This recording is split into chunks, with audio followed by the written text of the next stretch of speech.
First, this review is actually about volumes 4 through 7, which track the entire Trepidation story cycle. I wanted to complete the whole series before completing this review.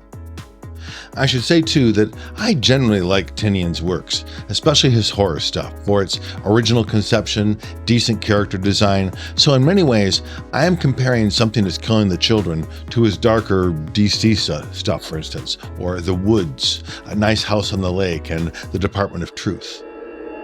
I know that this series is routinely given great praise by critics and fans, and even so, my strengths and flaws from the first 3 volumes are here in these works with minor variations.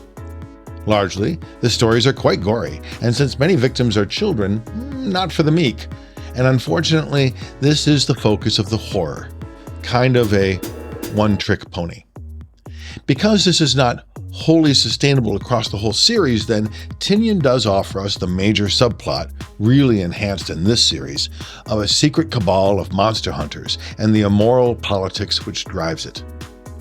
Our hero, Erica, of course, sits apart from its corruption, which makes her a kind of horror noir lone gunman for American monster hunting.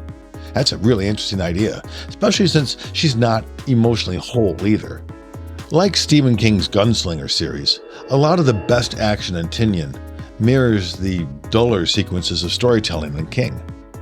And like a decent George R.R. Martin, Tynion makes no promises which characters are going to survive any particular scene. I should note, too, that the artwork by Deladera and Huerto is startlingly good. Overall, this storyline is more developed in the political intrigue, but often at the cost of the monster lore. Our most terrifying monster yet, especially in its latest incarnation, is given precious few frames of development or interest. Mindless and ruthless, it appears in order to squash or be squashed. Tynion allows the artwork to carry this horror. So much for the monster hunting. And this will explain why the entire Volume 7 is mostly given to action-based silent boss battles. Even so, Tynion's best volume is probably the 4th, the interim story, which looks back at Erica's backstory and initiation and helps us see the relationships she has built and will grow. We learn more too about the toy totems the hunters carry and some of the motivations between competing schools and the secret society, but, and this is a big but for me, a lot of it has all the import of learning why Han Solo has fuzzy dice in the Millennium Falcon. Just because we can create backstories and answer plot-level questions about how did this happen or what happens to character X doesn't mean that we automatically have a good story or good writing.